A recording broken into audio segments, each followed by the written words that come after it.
nataka niwaambie kidogo. Kule kwetu kulikuwa manabii wawili, lakini kwa bahati mbaya hii mitandao ilikuwa bado, yani ilikuwa bado kuendelea kiasi hii yenye tuko nayo. Kule kulikuwa nabii mmoja alikuwa nabii mwanamke aliitwa Mariamu. Huyu Mariamu alikuwa ngazi ya 7 ya kiroho. Alikuwa mtu anaishi hakule.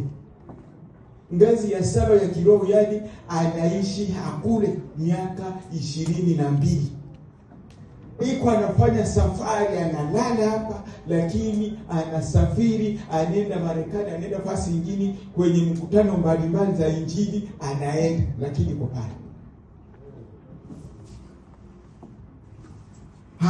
Huyu alisema mambo mengi nitakuja.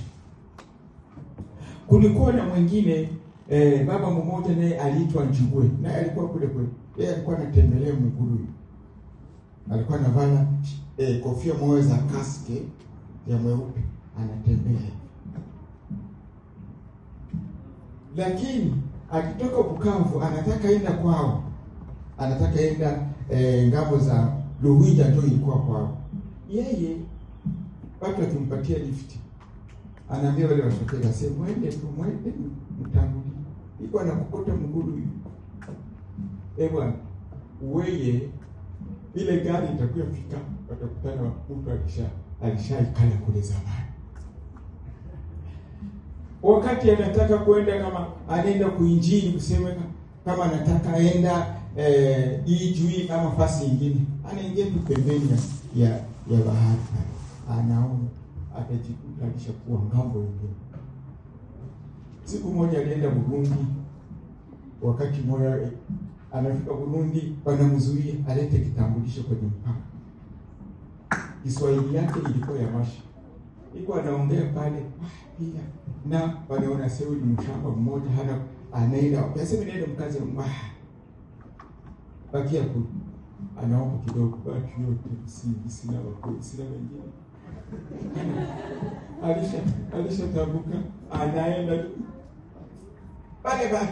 Wale watu wawili walisema tabia yetu ya siku za mwisho. Huyu Njugwe alisema watu wa mwisho anaona wengi wanageuka wazungu. Bwana Yesu asifiwe. Twende mneno la Mungu. Tusome Injili kama ilivyoandikwa na Luka mtakatifu sura yake ya 15 na mstari wa 8 mpaka 10. Msomaji atusaidie kusoma kwa lugha yoyote ile yenye tutasikia, ikiwa ni Kinyamulenge, ikiwa ni Kiswahili au ni Kiingereza. Wenyewe nasoma karibu. Luka 15. Luka sura yake ya 15 mstari wa 8 mpaka 10, mstari mtatu. Ubutumwa bwiza bw'uko bwanditswe na Luka isura 15 n'umurongo wa 10. Bibiri yavuze ngo, ndababwira yuko ariko haba umunezero mwinshi imbere y'abamarayika b'Imana bishimira umunyabyaha umwe wihanye. Amen. Uanzie ku mstari wa 8 mpaka kumalizie kwa hiyo. Okay. Rero ku murongo wa 8. Bibiri yavuze ngo, cyangwa umugore waba afite ibice 10 by'ifeza, yaburamo kimwe ntiyakongereza itabaza, akakubura mu nzu, akagira umwete wo gushaka kugeza aho akibonera. Iyo akibonye ahamagara inshuti ze n'abaturanyi be, akababwira ati, twishimane kuko mbonye igice nari nabuze. Ndababwira yuko ariko haba umunezero mwinshi imbere y'abamarayika b'Imana bishimira umunyabyaha umwe wihanye. Amen. Amen. Hapa neno la Mungu linaongea juu ya unawezekana mwanamke ambaye alipoteza senti. Huyu anaipotezea wapi? Mungu. Ni lazima afanye juhudi, afiagie. Akisha ipata ile senti, anaita marafiki zake, wanafurahi.